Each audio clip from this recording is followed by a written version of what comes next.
kita lihat ya, kenapa di dalam hijrah itu kok hanya Sayyidina Abu Bakar ya, para sahabat yang dipilih, bukan dipilih tapi yang menemani oleh Rasul Shallallahu Alaihi Wasallam. Kenapa bukan Sayyidina Umar?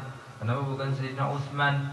Kenapa bukan Sayyidina Ali? Tapi malah Sayyidina Abu Bakar lah yang menemani Rasul Shallallahu Alaihi Wasallam dalam hijrahnya ke Madinah. Ya, siapa nama Sayyidina Abu Bakar aslinya? Abdullah bin Abi Quhafa, yaitu nama asli Sayyidina Abu Bakar. Jadi semua khalifah depannya namanya Ain. Abdullah bin Abi Quhafa, Sayyidina Abu Bakar, Umar bin Khattab, Utsman bin Affan dan Ali bin Abi Thalib. Jadi semua khalifah depannya Ain semua. Ya, jadi kenapa ya, di sini dipilih atau Allah memilih Sayyidina Abu Bakar untuk menemani Rasul Shallallahu Alaihi Wasallam dalam hijrahnya? Di sini dikatakan para ulama mengambil sebuah hikmah dari kejadian ini, bahwasanya disinilah ya, kecintaan Rasul Shallallahu Alaihi Wasallam kepada Sayyidina Abu Bakar. Jadi dalam hadis pun dikatakan, andaikan saja aku akan menjadikan seseorang khalil, ya khalil itu kekasih, maka niscaya aku akan menjadikan Abu Bakar ini sebagai khalilah, seorang kekasih. Ya, jadi dari hadis ini betapa sayangnya Rasul terhadap Sayyidina Abu Bakar, sehingga Rasulullah pun memilih langsung Sayyidina Abu Bakar untuk menemani hijrahnya. Jadi ketika Sayyidina Abu Bakar ingin hijrah, Sayyidina Abu Bakar izin dulu kepada Rasulullah, wahai Rasul, para sahabat yang lain sudah hijrah, tinggal saya doang yang belum, maka saya izin kepada engkau untuk hijrah, jalan dari sekarang. Kata Rasul apa?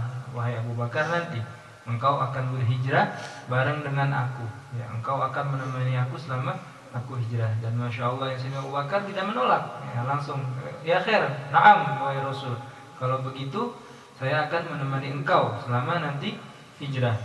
Jadi dari sinilah para ulama mengambil kesimpulan betapa sangat besar kecintaan Rasul kepada Sayyidina Abu Bakar Siddiq radhiyallahu anhu. Jadi dipilihnya Abu Bakar Siddiq untuk menemani Rasul karena cintanya beliau terhadap Sayyidina Abu Bakar Siddiq, dan beliau inilah sahabat yang paling dekat dengan Rasul sallallahu alaihi wasallam. Bahkan ketika Sayyidina Abu Bakar ini hijrah, beliau membawa semua harta yang dimilikinya sebanyak 5.000 dirham.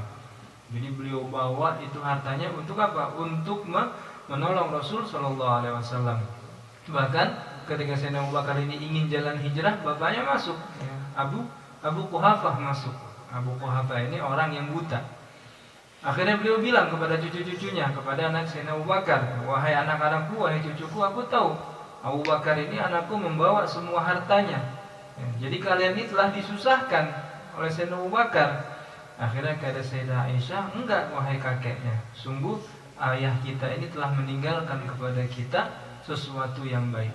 Akhirnya dengan kecerdasannya Sayyidah Aisyah pun mengambil sebuah batu, lalu ditaruh di suatu tempat, yang dimana tempat itu Sayyidina Abu Bakar sering menaruh hartanya, lalu dilapisi dengan kain. Enggak, ayah kita ini akhirnya ngomong Sayyidah Aisyah, enggak wahai kakek, ayah telah meninggalkan kita beberapa harta. Akhirnya kakeknya, mana kalau gitu hartanya, sini. Diambil tangannya karena beliau ini buta. Nah ini ada. Oh kalau segini banyak berarti alhamdulillah. Kalau gitu kalian tidak susah. Padahal di situ batu. Nah, akhirnya kata Sayyidah Aisyah, ya aku melakukan seperti itu biar apa? Biar kakek aku ini nggak rewel, katanya. Biar nggak cerewet, nanya-nanya terus. Jadi sengaja aku melakukan seperti itu. Lihat bagaimana pengorbanan Sayyidina Abu Bakar Siddiq kepada Rasulullah. Beliau berikan semuanya, jiwanya, raganya, hartanya untuk membela Rasul Shallallahu Alaihi Wasallam. Jadi dari sinilah kita bisa mencontoh bahwasanya dalam membela agama kita, apapun yang kita punya harus kita korbankan. Dan ini telah dicontohkan oleh orang yang paling baik, yaitu sahabat Nabi Muhammad Shallallahu Alaihi Wasallam.